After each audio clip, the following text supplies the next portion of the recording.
Hey everybody, welcome back to another session of the NCCER CSST online webinar. As most of you know, we are recording as well, so anybody who misses the live session can catch it up, as we see many of you are.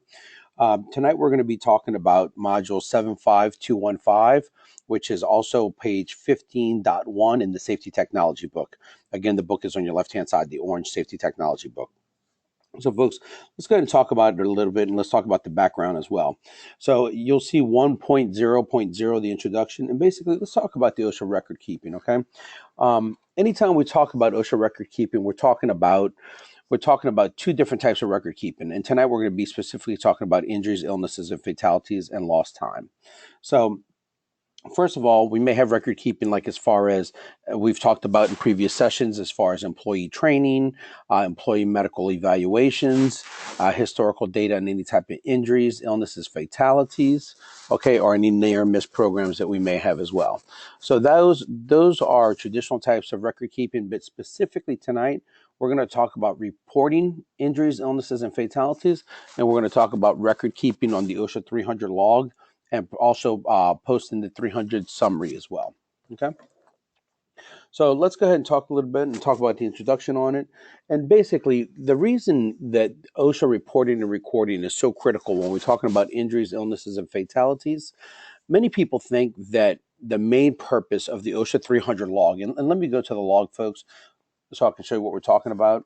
First of all, if you flip to page 15.6, there's a blank copy of the log there, and I'm also going to put a copy on our screen. All right, folks. So just give me one moment. Let me get through this, and we'll get it up here as well.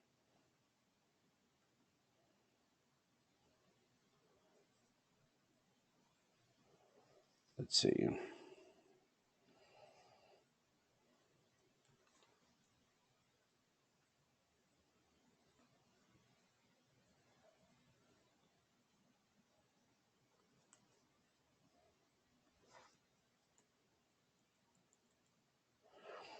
This is what we're talking about right here, folks. The OSHA 300 log, and this log, what it is basic. Excuse me. There you go, folks. So this log, basically what it is where we log any type of work-related injuries, illnesses, or lost time, right? Anytime you hear things like, let's say 182 days without a lost time incident, 182 days without a recordable incident, that's what we're basically talking about, is that we've managed to control injuries, illnesses, and also manage any type of injuries or illnesses in order to prevent them from being a recordable incident or a lost time incident. Okay. So we're going to be coming back to this handout quite frequently that you see right here throughout the night. If anybody wants to take a look at it, let me go ahead and show you how you find it on the internet. Okay. As you know, I'll be showing you a bunch of different online tools on how to search for different items. So let me go ahead and show this to you really quickly. And here you go. This is what I'm doing. I'm going to do OSHA 300 log or booklet. There you go. OSHA 300 booklet, file type PDF, or in this case, you don't even have to do the file type like the advanced search like I've been showing you. You can just do PDF. Okay. So when I do OSHA 300 booklet PDF, it's going to pull it up in that format for me. And here you go right here. It is the first item that you see. And there you go, folks. There's the same 12-page booklet that I'm looking at right now, and that many of the pictures have been copied into the NCCER book as well. Okay, so this is what we're going to be talking about tonight. Let me go back to the version that I have on PDF, because that way I can actually do a full screen. So there you go, folks. There's a copy again. And there you go. There's our populated log that we're talking about, right? So let me go ahead and look for you for something else as well. 300 log. Let's see.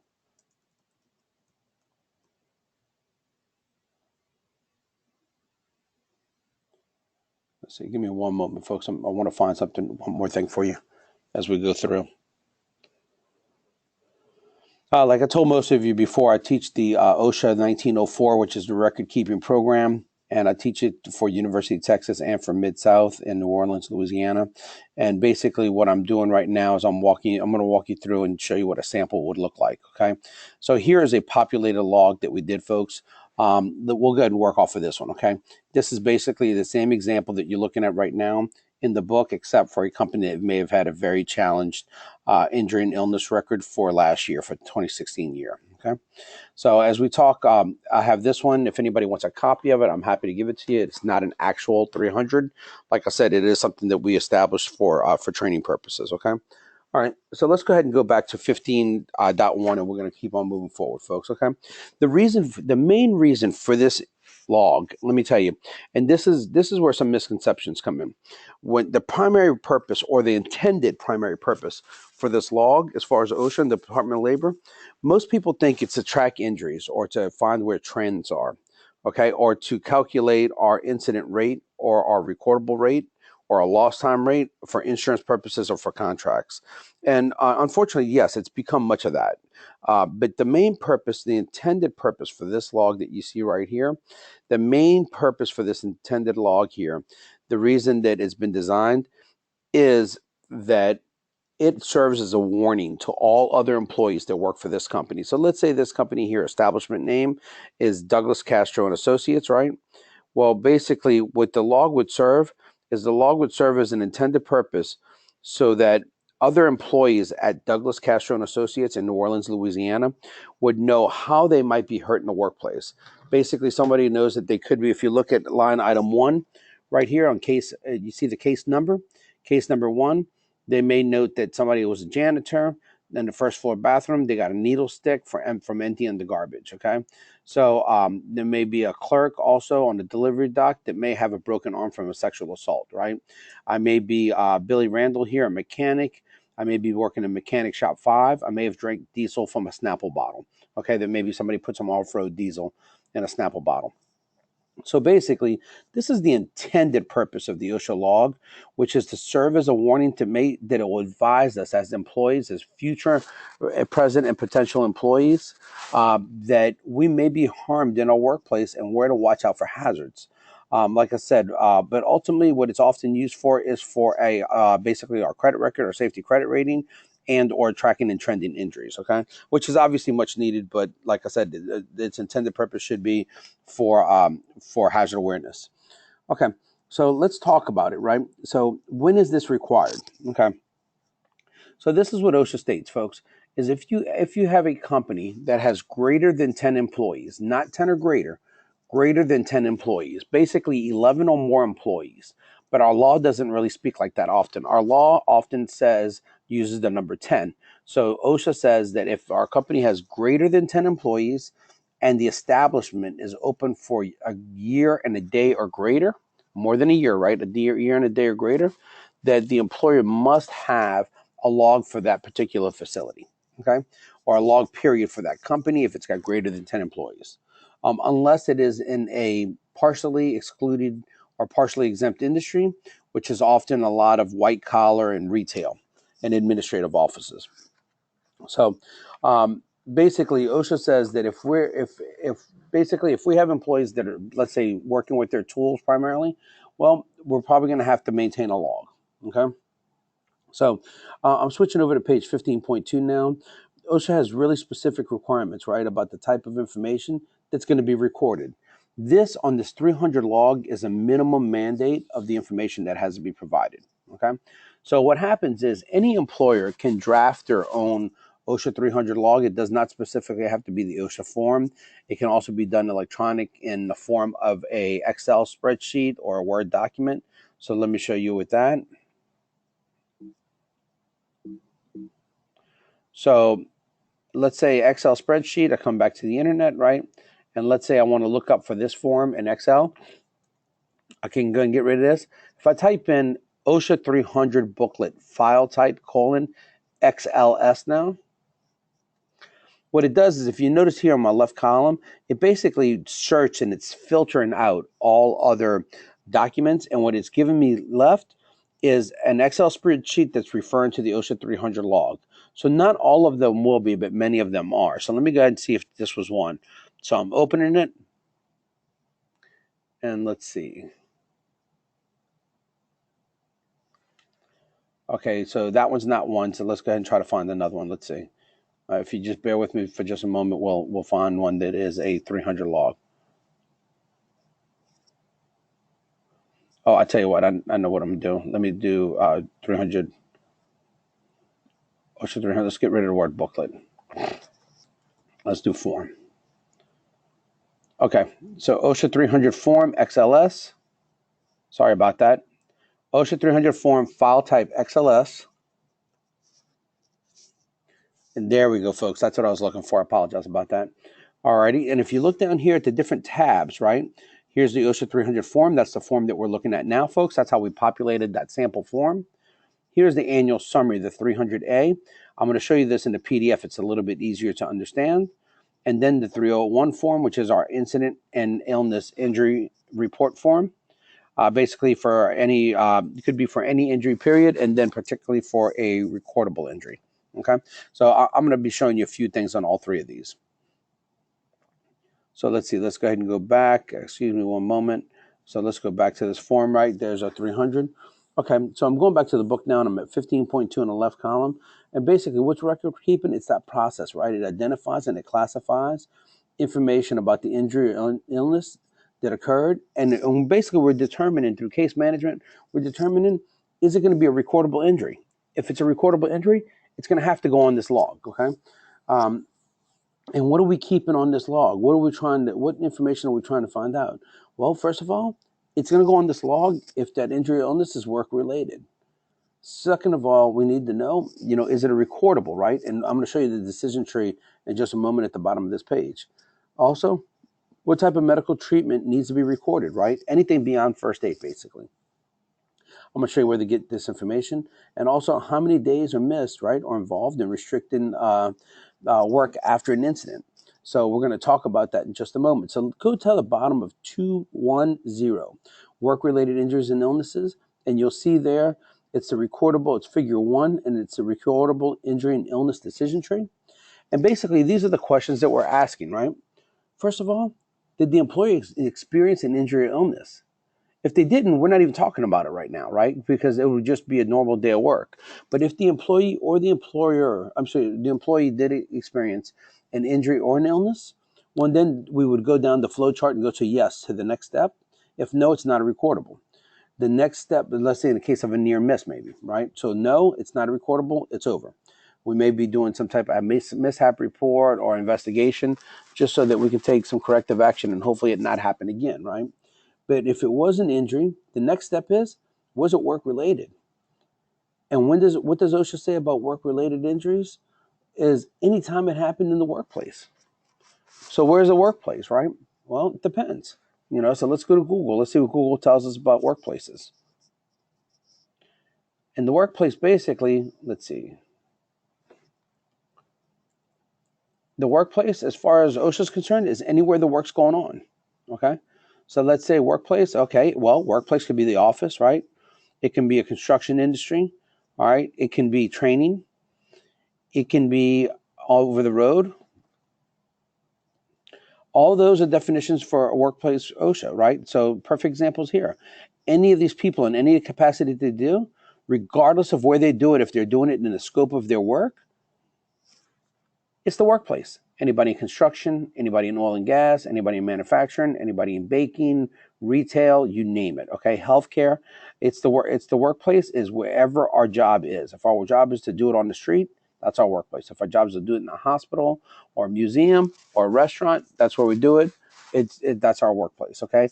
If we travel for work and we fly to, let's say from New Orleans to New York in that plane, that's my workplace. That airport, that's my workplace because I'm doing my job or I'm being transported in order to do my job.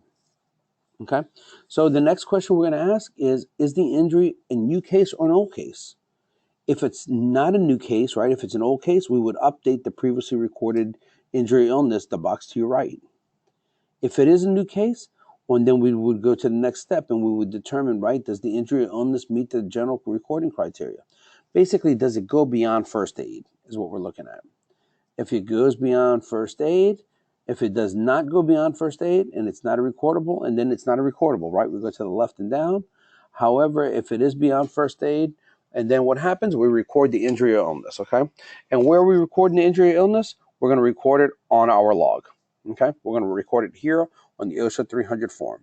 So let me explain a few things about this OSHA 300 form. Okay, some of it, folks, just so you know, especially with the OSHA 300, I'm following the NCCER book, but also at the same time, I'm following the forms themselves because sometimes it's just a little bit easier to understand. Okay, so this form, the OSHA 300 log, what happens is our government, as most of you know, it often runs on the fiscal year, October 1 to September 30. But in order to have a a a barometer on the actual injuries and illnesses in the workplace, and a true idea of how many people are being hurt annually in the workplace, what's happened is that OSHA will take this form, and this form will only be by calendar year. Okay, so anytime, and I know we discussed this in one of the previous trainings. Let me go back to it again. Right, let's go back to CY versus FY. Okay, I'm talking about calendar year versus fiscal year. So what are we talking about? Calendar year versus fiscal year.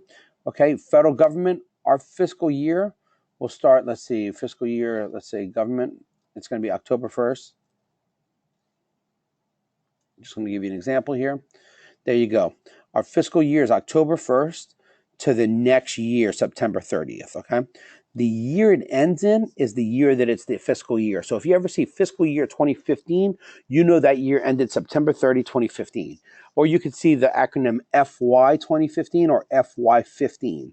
And if you see either of those, we know that that was the fiscal year that ended 2005. Okay, September 30th. That's the last day of the year. It will always be when it comes to a fiscal year. Okay. However, calendar year, what are we talking about? Well, as we know, right, calendar year is always going to be 2016 is going to be January 1 to December 31st, okay? Just a traditional calendar that we use, right? Just a traditional calendar that we use is our first date is July 1, our ending date is December 31st. So that's going to be the difference anytime you see the word CY or FY, okay? So going back to the OSHA log now, this log will, as you notice, it does not have listing for a month and date. It only has listed for a year.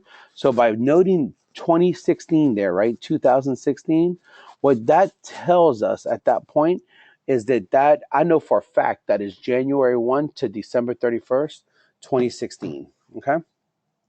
And that's because in the OSHA standards, in the 1904 regulation standards, which is the standard book for reporting and recording, it states that all of this will be carried on a calendar year as opposed to a fiscal year. Okay, so the year would be 2016 right up here. The name of the establishment would be DC and Associates. It would be the city and state, New Orleans, Louisiana, and then it goes through a list of recording criteria. So we'll get into all this recording criteria in just a moment. Okay, so let's talk about it for a second. So work-related injuries, right? I'm at the top of 15.3. Work-related injuries, which recorded things like death, loss of consciousness, days away from work, restricted work activity, job transfers, right? Or any type of medical treatment that's beyond first aid. All of those are going to absolutely have to be recorded on the OSHA 300 log. Okay, work-related injuries or illnesses that have been diagnosed by a physician or other licensed healthcare professional also often, okay? So what are we talking about, right? So let's say if a licensed healthcare professional, well, it could be an EMT, right, or EMS that gives an IV possibly.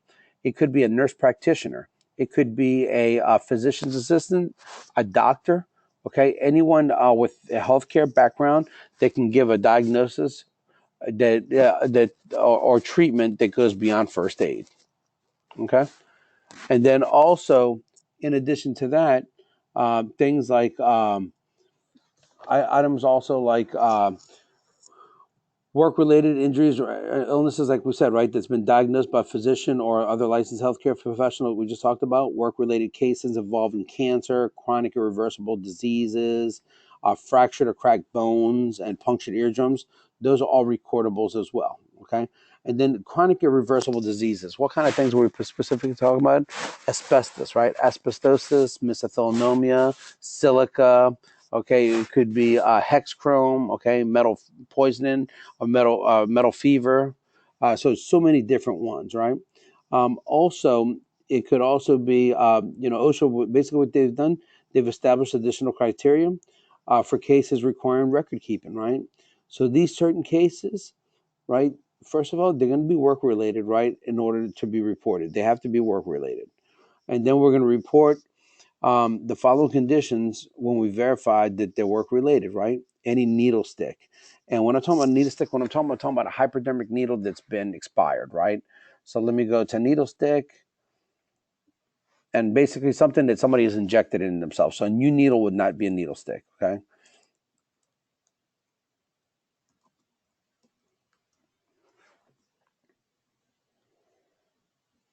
So this is what I'm talking about right here, a spent needle, folks. Okay, when I say a spent needle, a needle that's been used, that somebody injected into their body, and now we may have stuck ourselves, or we have the assumption to believe that it's been used. Okay, so like a needle like this, if it's a brand new needle out of a pack, right?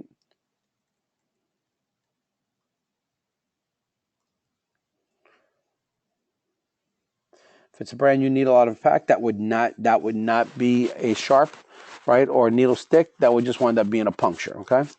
So just to kind of give you an example, also, and why? Because we're taking universal precaution, right? And it's called bloodborne pathogens universal precaution. So BPP, universal precaution. Let's see.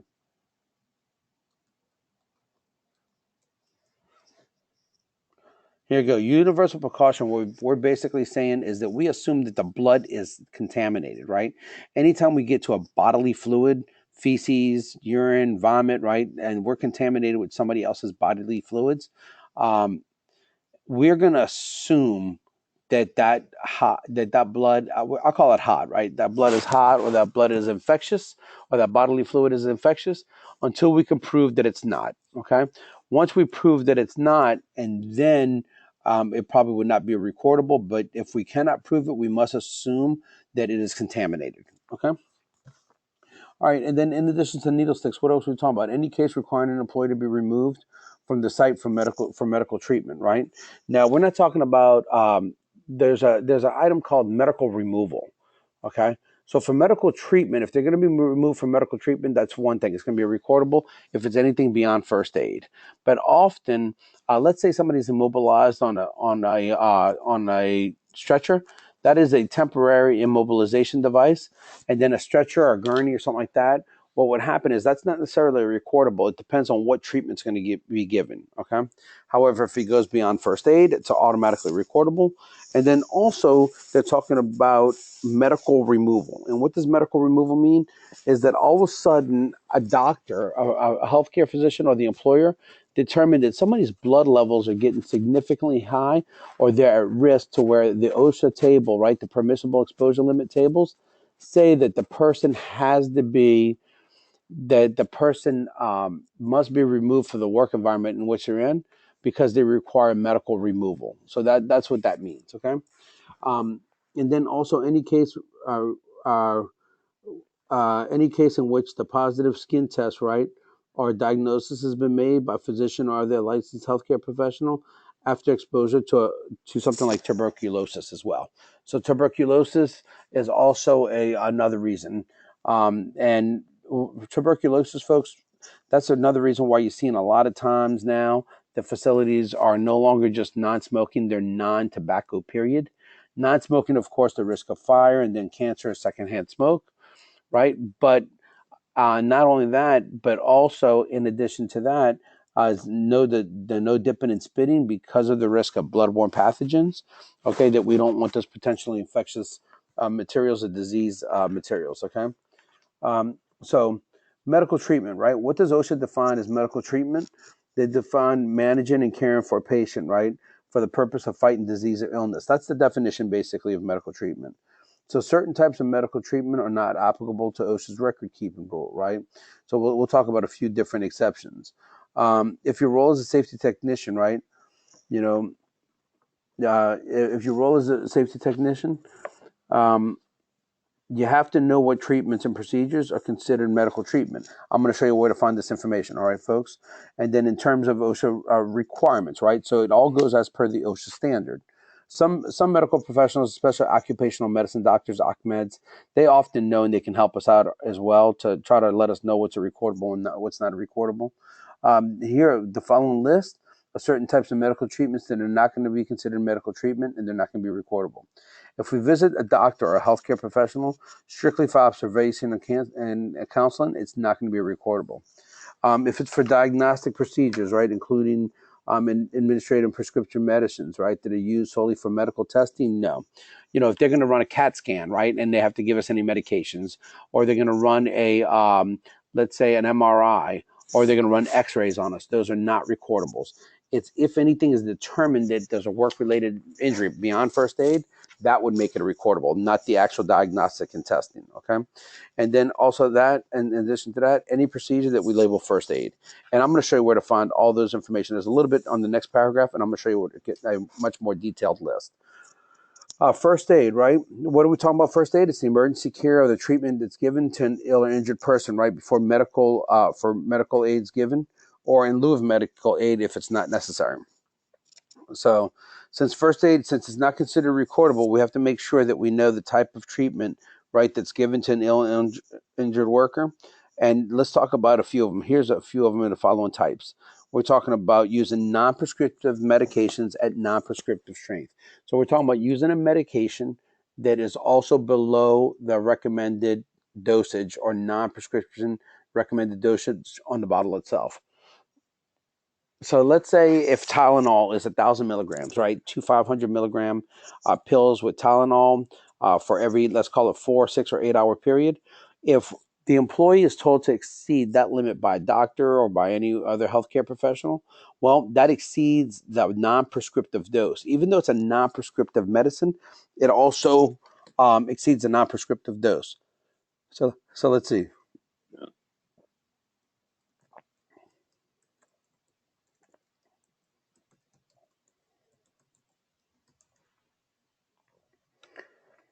So here you go, right? Let's say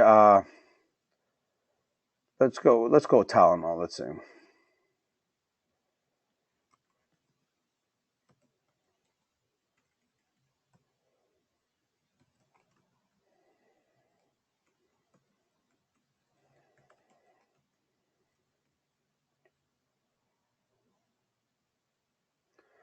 Okay, so let's see if we can read this right here, right?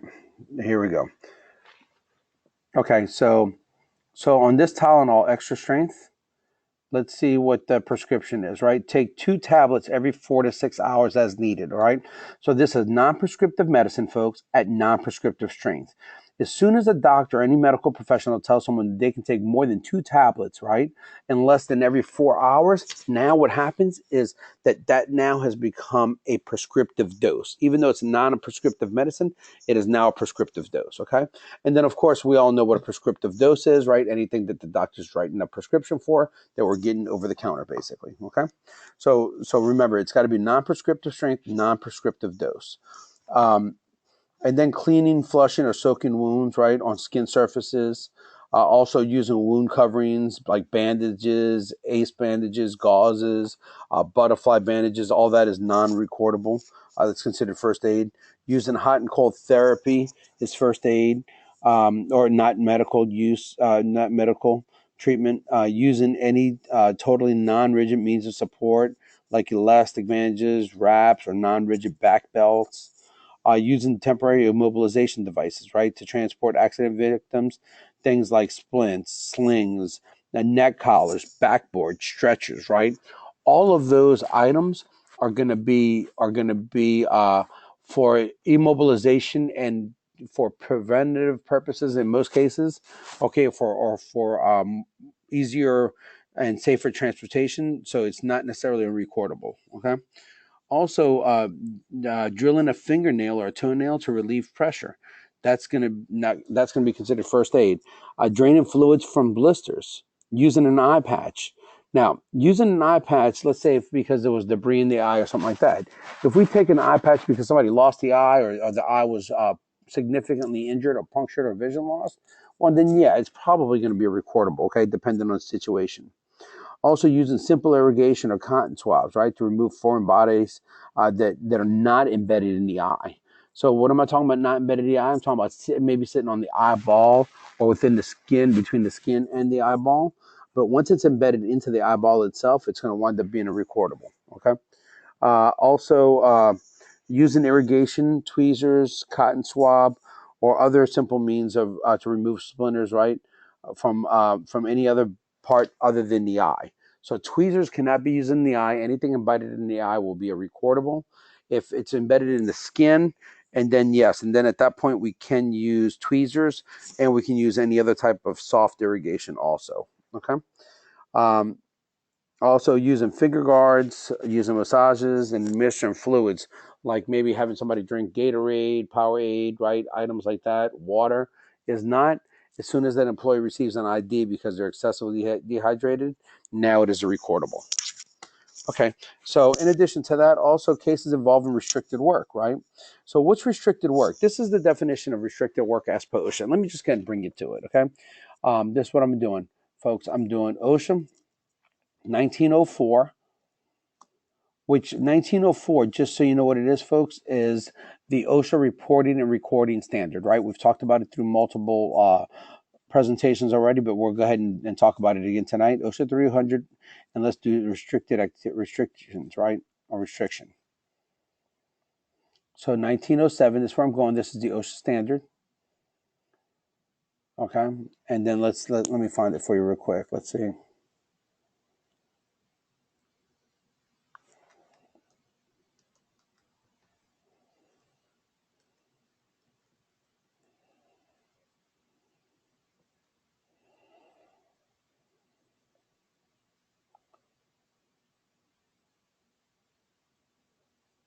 Let's see.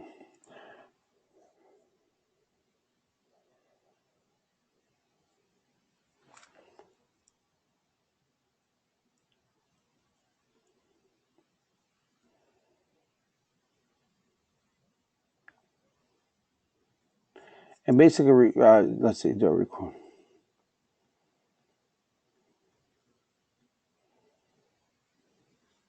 Basically, a restriction is duties. Let me try duties.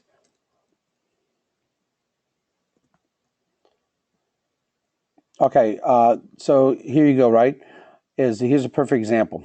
So what is it? It's anytime an injury, a worker is injured, right, or ill, and they cannot do their routine job duties. Okay, for part of the day, you know, or another job for the rest of the day, right? So basically, this is what happens: is that what a restriction is that anytime somebody cannot do all of their job duties. So let's say my job duty is to clean windows off of a ladder, right? Climbing up and down ladders all day, but I also have to move, let's say, bags of cement and concrete, and I have to move 50-pound bags of cement and concrete. Well, if I can climb the ladders, right, and I can do all my other responsibilities, do my JSAs, do housekeeping and everything else, and the only thing I cannot do is lift 50-pound bags, that's a restriction. Okay. So if I've got 10 responsibilities to do, right, and I can only do 9, that is a restriction. It's also a restriction if I can only work a part of my day. So if I can only work a part of my day and not the whole day, or the doctor says that I cannot be on my feet after, let's call it 4 hours, but my job requires me to be on my feet all day, well, that's a restriction as well. Okay. So those are all restrictions, and restrictions, folks, just so you know, are lost time. Okay. They are considered lost time. So that goes and shows you an example of what the restricted work activity is, right? So, um, and who can recommend the restriction? There's only 2 people, folks. It can be the medical provider themselves, or it can be the employer themselves. The employee's opinion does not make it. So if the employee says, I'm not coming to work tomorrow, I don't feel well, that is not a restricted day.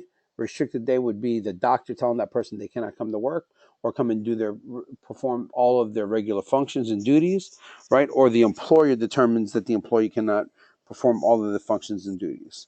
So determining lost work days, right, and restricted work activity. So determining the lost work days, I'm at the bottom of page 1503, work days and restricted activity. It's important part of analyzing, right, that whole workplace injury and illness, okay? So the number of lost or restricted days, it's going to be calculated against that calendar, and it's going to go ahead and affect our incident rate. And I'm going to show you how the incident rate works in just a second. Also identifying employees, right, on OSHA 300 forms. So what happens is this. Let me go ahead and I'm going to run just through those 4 bullet points, but let me pull the populator log up that I have again, okay? Let's see. Okay, so let's go back to this populated log that I have here, right? Okay, so this populated log, this is what you'll notice, okay, is that we have to put the employee's name, the recordable case number. So recordable case number because it is beyond first aid and or we've had some lost time, right? There's been some action right here in these six columns right here. And what happens is this, right, is any of these following, okay, because of privacy issues, right, because of HIPAA, if any of the following happen, we have to note the employee's name as private because of their right to medical privacy. So let's talk about what they are. Any type of injury to an intimate part or reproductive part of the body, right? What we would do is instead of putting the employee's name, we would have to note private. Everything else would stand, but the employee's name would be noted as private. An injury and illness resulting from a sexual assault, right? Mental illness, right? Or a case with HIV, hepatitis, or tuberculosis examples. Also, the employee's name would be kept private, just like here. All right, a needle stick, right? Here's the example we had, a needle stick. Employee's name is kept private because there's universal precaution and because that employee's right to privacy when it comes to their health. And then also other illnesses, right? If the employees independently or voluntarily request that his or her name be left off the log. So any illnesses. So that means if somebody's got, let's say, a respiratory issue, right? A poisoning, all right, a loss of hearing, those are illnesses, folks, okay? Loss of vision, those are illnesses. Injuries would be different, right? If all of a sudden somebody splits their head open and they get stitches on their head, or let's say, and it wasn't the result of a sexual assault, right? Or let's say that somebody slips and falls and breaks an arm.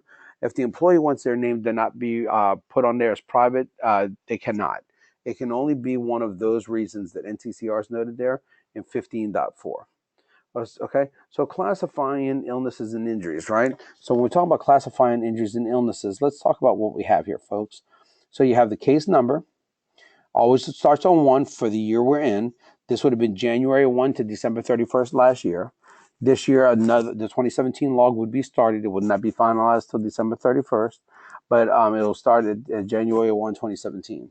We'd have the case number, the name of the employee, unless it's a private case, their title or job-related title, the date that the worker was injured, where the injury roughly took place, okay, what was or a brief synopsis of what the injury was or the illness was.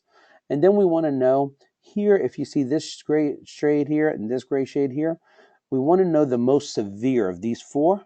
So we'll always check off the most severe. Okay, if there's more than one, you always go with the most severe. So one could just be a recordable case, right? It was an injury from a needle stick. Then we could have a job transfer restriction. They'll actually move to a different department, or they had restricted work activity, right? They can't do all their work. They can't do all their assigned tasks. They can't stand up on their feet all day. They can't work a full day. Okay, those are examples of restricted time. Fatality or death, which we're aware of, work-related, of course, right? Days away, days that they missed. They missed at least one day of work, or it could be more. And then we talked about job transfers as well, right? So what happens here, if you notice, wherever the gray shade is, there will always only be one noted per line, and it will always be the more strict one to the left.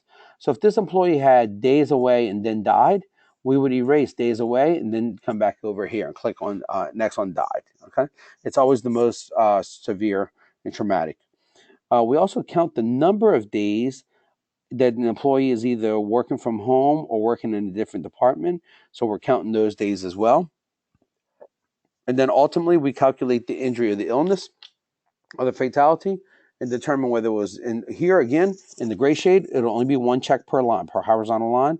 It'll either be an injury, a skin disorder, a respiratory condition, a poisoning, a hearing loss, or any other recordable case. Okay, so there's an example on how that works. All right, folks. So give me one moment. Let's see.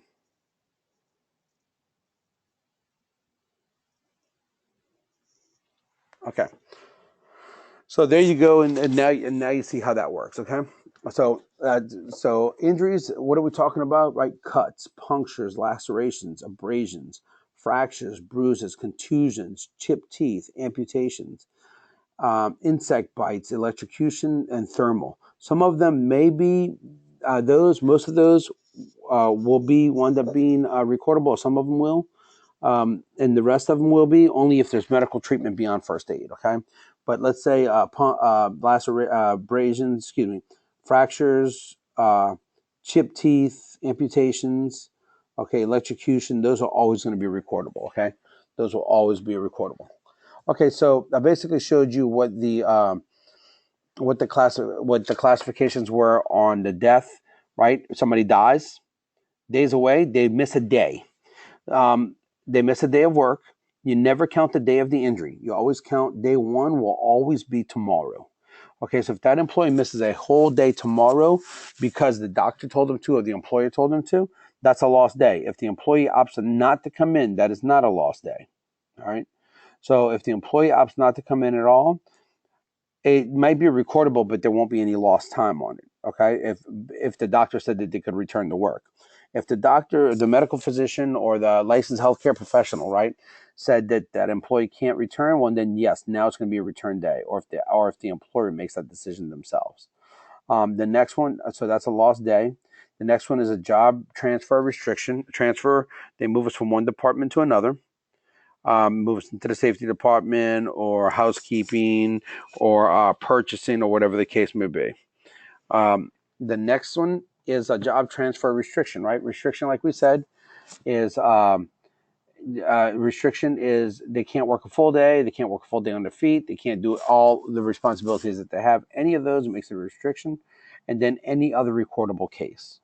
Okay, so those are your four levels of classifications on why it was recordable for lost time. That's your lost time categories there, or the three of them are G, H, and I. Okay, all right, and then so that's that, and then you see respiratory conditions, right? Respiratory conditions might be hazards from items like and illnesses or beyond first aid. They come from silica, asbestosis, pneumonitis, right? Rhinitis, tuberculosis, right? Occupational asthma, chronic obstructive pulmonary disorder, or COPD as we know it these days. So, you have chronic obstruction bronchitis. So many different illnesses that will automatically create a recordable. Okay. And then poisonings, of course. Poisonings, what are we talking about? Like metal poisoning, like from lead or mercury, cadmium or arsenic. Also gases like carbon monoxide, hydrogen sulfide, right, or H2S as we better know it. Oxygen, organic solvents like benzene, benzol, carbon tetrahydride, could be toluene, xylene, okay? Also chemical preservatives like formaldehyde. So all different reasons why we may be carbon monoxide, we may be poisoned, okay? And then you also have occupational illnesses. And we talked about a lot of occupational illnesses in the second or third chapter of the first book, which was field safety book, and now we're talking about also certain illnesses, right, that may be commonly classified like heat stroke, sunstroke, heat exhaustion, heat stress, hypothermia, hypothermia, frostbite, radiation, right, sickness, or tumors are perfect examples of occupational illnesses that we may be exposed to. All right, and let's talk about the forms, folks. You have three primary forms when we're talking about the OSHA logs. And your primary forms are these. If you go to 15.6, and I'm also going to show you, I'm going to go back to the other booklet that I have on here now.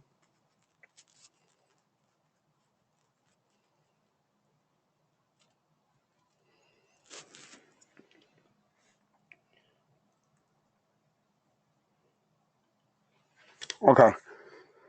So here's the booklet now. There's your 300 form that we just talked about, and I'll just walk you through, folks, okay?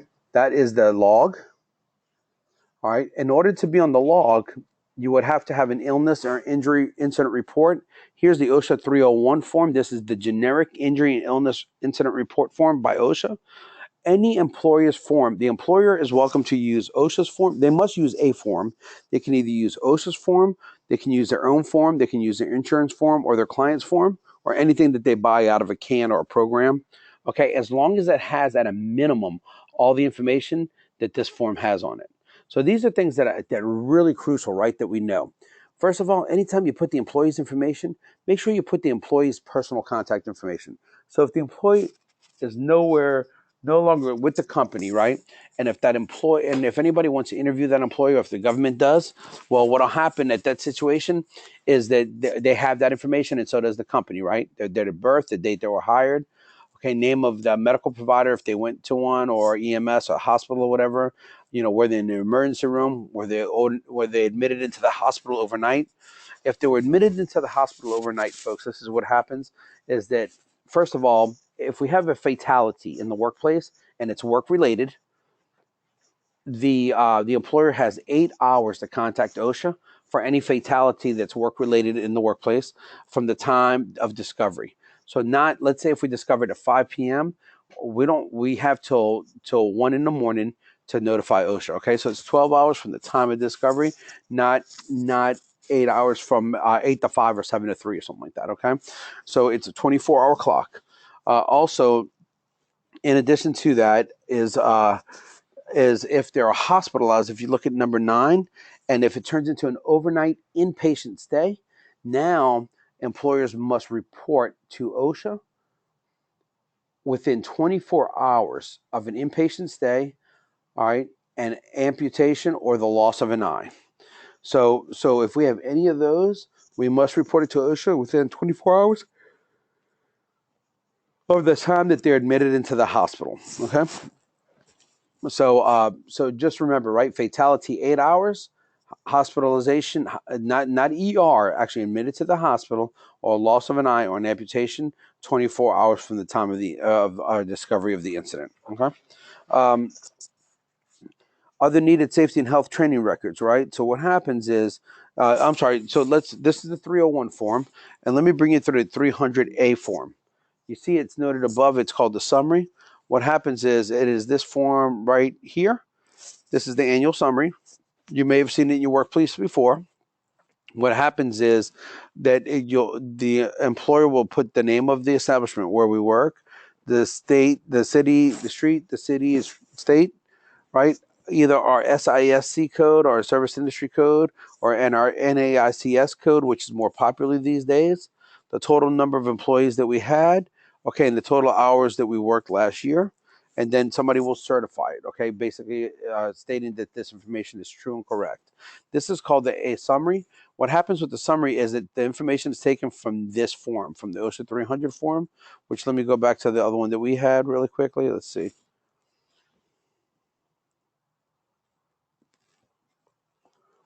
Let's see.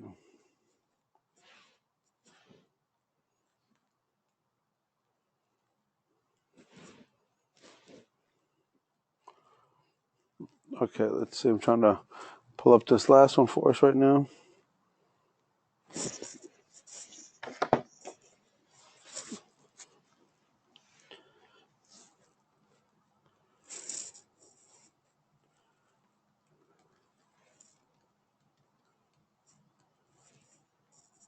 It was that populated log that we were just using. Folks, I'm going back to that log. Let's see. I'm trying to find it for us right now. Okay, here you go right here, okay? So here's the 300 information. All these columns, I apologize about that. All these columns that you see at the bottom here, all these columns, if you notice, it's column G, H, I, J, right? K, L, and then M1 through 6, right? So G, H, I, J, K, L, M1 through 6. You'll see that there's a total page number down here at the bottom. That page number, let me show you where it's going, folks.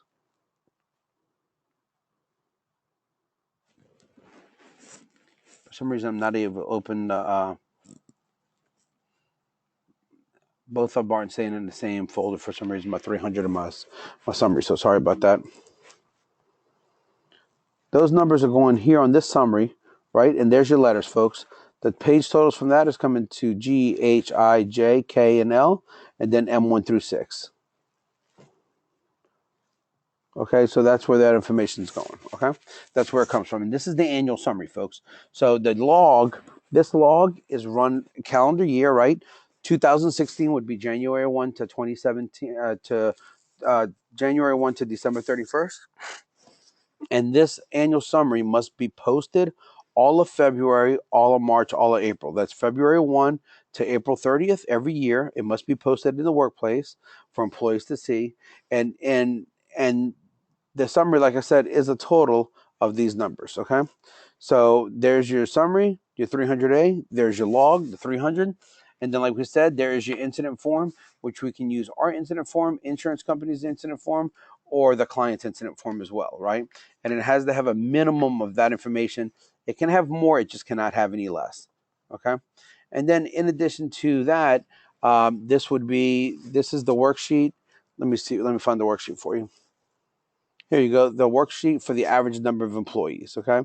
Basically what happens here is the average number of employees. We take every pay period that an employee got a check. So let's say if in a 52-week period, right? Let's say the first week of the year, 115 people got a check. The next week, 128 employees got a check. The third week, 110 employees got a check. So let me pull this up for you real quickly. Let's see.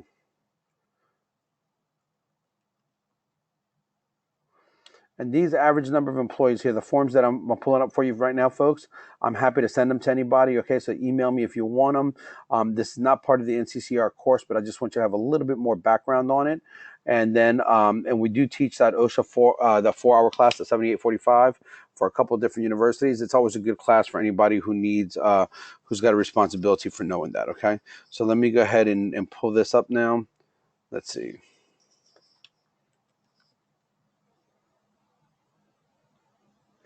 It's easier to see in a PDF, so I just had to convert it quickly, folks. Sorry about that. Okay, so here you go, right? And then let's concentrate. Let's say if it's 52 work week, we'd add up employees in period 1, employees in week 2, employees in 3, every employee that got a paycheck for that week. Okay, and you add up all those 52 entries. If we get paid weekly, it would be 5,872 paychecks for the year. Okay, so what happens is, keep that number in mind right there, right? 5872. So what would happen with that number, that 5872, is, let's see.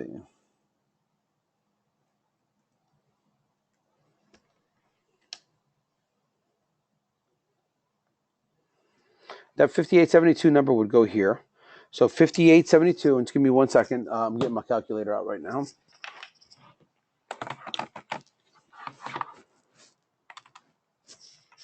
5872 divided by 52 pay periods would be right here. So it would be 5872 divided by 52, and then I would put 5872 here, right? Because cross reference 1 with 1, 2 with 2, so it'd be 50. It'd be 5282 divided by. Excuse me, I'm sorry. What was the number? Let's see, 58. 5872. Sorry about that. Okay, so 5872 here divided by 52, and it comes out to a little bit over 112. So 5872 divided by 52 weeks in a year, 112.92 would be 1.1292. And this number here, regardless of what the decimal is, if there's a decimal, even if it's from 0.01 and up, you always round up to the whole next number. If you look at it here, right? The next highest whole numbers where you round. So ours just happens to be 112.92, but it could have been 112.29. We still would have rounded up, okay? And that's how you come up with the average number of employees, folks, okay? If you look at page 1510. And 1510, you're going to see the accident investigation report form. You'll see there, right? This is the employer's form, a copy of it. And then I just showed you the OSHA form also, right? You can use either form, folks. If you look at it, you have them on opposing pages there. On 1510 and 1511, you see both forms. Either form can be used as per OSHA as long as that our corporate or insurance form has the same information, if not more, than what the OSHA 301 form has on it, okay? So let me tell you, folks, this is often, I ask this a lot, almost like a trick question in the OSHA courses that are trained, the OSHA 30-hour, the 510, the 500, right? The 7845, which is the 4-hour record keeping. And I often ask, who's ever filled out an OSHA 301 form? And very few people ever raise their hand. But if you've filled out a corporate safety, health and injury, illness prevention form for your organization, you've probably filled out the equivalent of a 301. Okay, so just to let you know. Okay, so let's go ahead and move on, and then we'll just go to the last page. Right, we're going to fifth of this section, 1512. You know, and how and by whom these records are going to be kept. Right. So and basically what you're looking at here is a records location list, okay, of who's gonna need what information. So this is just a worksheet here.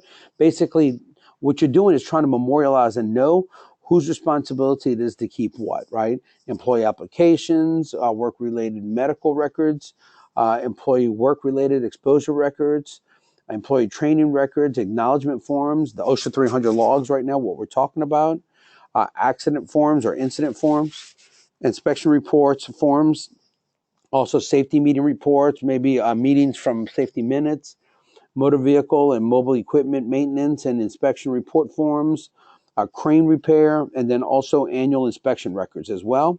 Okay, and then any type of fire inspection, fire extinguisher inspections, job-specific work permits like confined space, lockout, tagout, hot work.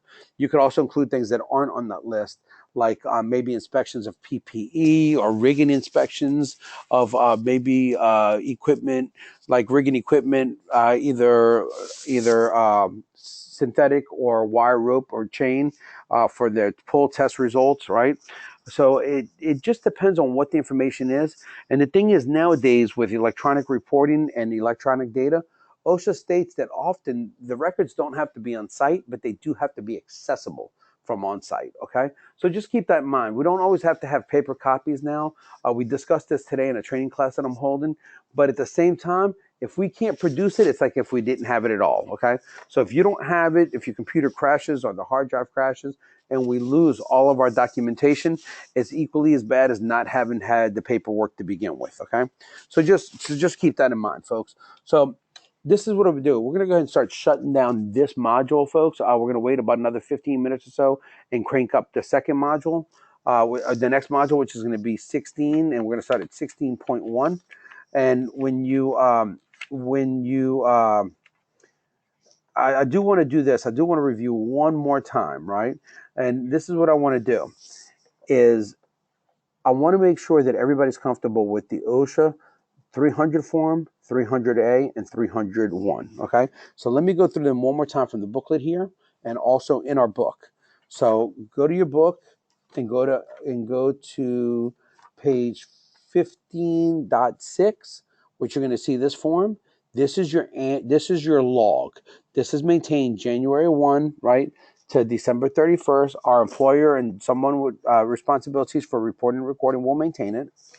This logs all injuries or illnesses that go beyond first aid, okay, or that are medical treatment, or for any other reason OSHA says they're recordable. All right, that's the OSHA 300 log. And then you have your incident log. The only way this is the incident log. The incident log, if it is a recordable incident, this is the log that we have, and we'll have a log number. This log number here, folks, will cross-reference with the log number here, okay? The number of entry that we may have. All right, so this is your log form one more time. This is your injury and illness incident report that may or may not be a recordable. Once you put that log number, that's because we're referencing it. We determined that it went beyond first aid, okay? And then you have your summary.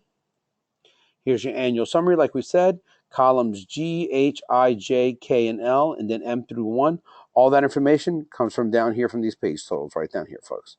Okay, so now you know, or hopefully you can recall that the 300 is the log, the A is the annual summary, and the 301 is the incident form. Okay, so just to make sure that everybody's got that. Also, this booklet here, folks, like I said, let me show you how to get it one more time, right? Because I do want you to remember this, right? Is that and verify this. Everything we talked about with what is recordable, what is not recordable, what is beyond first aid, what is not beyond first aid, right here on pages 2, 3, and 4 of this document, we'll have all that information, and it gives a little bit better perspective. In addition, it kind of helps the book to go ahead and give us all a little bit better perspective. Okay, so you have the 300 there, all the information, the Q&As. All right, just an optional sheet if you want to read it on calculated injuries and illnesses and incidents. Like I said, not NCCER material, but definitely additional material if anybody's looking to get some additional information. And then the remainder of the log forms that we just talked about. Okay, So, folks, we're going to go ahead and break out of this session. And then if you give me just a little bit, let's go ahead and take about the next 15 minutes, and we will go ahead and crank it out on Module 16. And I think after Module 16, we're going to wrap up for that night and then come back on this Thursday. We're going to go ahead and close out 17 and 18 and close out this book. And then next week, folks, it's Groundhog Day all over again. Next week, we start modules, field safety books, a field safety module 1 all over again. Okay. So see you guys in a few. And if you have any questions, you know the drill. Reach out, holler at me. Okay. Email me, text me. If you have any questions on this module, if you're watching the recorded session. Okay. And then everybody who's watching live, like I said, I'll be back on it. Anybody who needs the information, again, there you go. Y'all know I'm Doug Castro, that's doing most of the webinar sessions. There's the office contact phone number, the email. I'm sorry, there's my there's the office web address. And let me go ahead and really quickly, I'm sorry, let me go ahead and put up the my email as well for you guys so you have it.